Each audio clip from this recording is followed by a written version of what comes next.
So we've been formally part of the STEX-25 program for about a year now. And over that year, we've moved from proof of concept studies to signing a number of deals, launching a number of internal programs, and closing our Series A round led by SoftBank Ventures. In conjunction with MIT STEX and the MIT Industrial Liaison Program, we've had the opportunity to meet biopharmaceutical partners across the world, including Korea, Japan, the United Kingdom, and of course here in Boston. Having the opportunity to sit down with senior leaders from biopharmaceutical companies through the conduit of MIT, it provides a forum for senior leaders and entrepreneurs to interact in a way that's actually productive, focus on turning that innovation into a reality that can be implemented in a large industrial company.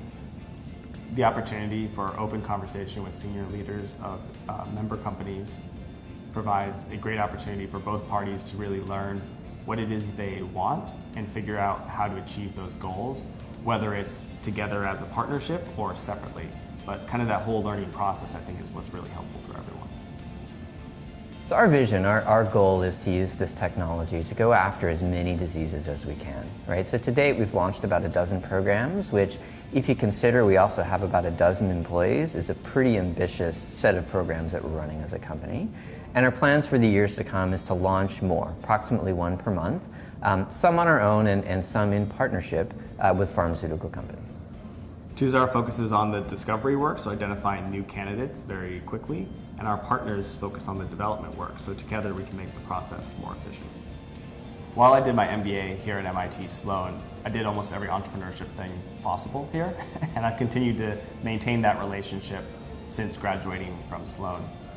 The MIT brand is global, especially in technology and entrepreneurship, and so for me that doesn't mean staying here in Boston necessarily, and we're always all traveling around the world and interacting with potential partners in Asia, in San Francisco, as well as here in Boston.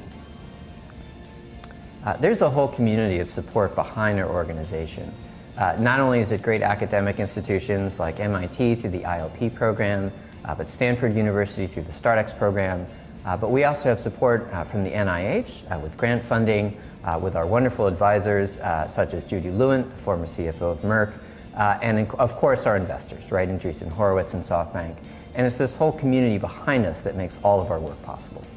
We're focused on efficiency in drug development, and so we can't do it alone, and so we really appreciate all the support from our community.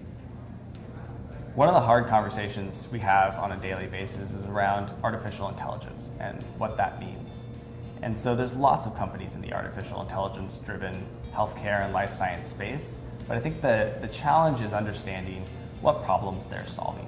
And when we talk to potential biopharmaceutical partners, we really try to help them understand what is the problem they're seeking to solve, and then understand whether AI may or may not be the solution for that problem.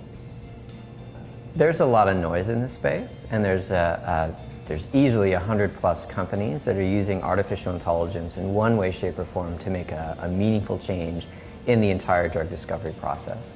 In engaging with partners, we quickly recognize that there's easily 100+ companies using AI in the drug discovery space. And we try to quickly focus the conversation on what's the problem that the pharmaceutical company is trying to solve, right? Because all of these different companies are going after solving different problems, but all using a very similar tool set. And for us, it's about connecting the problem that they want to solve with the solution that we have in-house. So the vision of this company is to deploy this technology to make the biggest impact in human health that we can. And that starts with running as many disease programs as possible.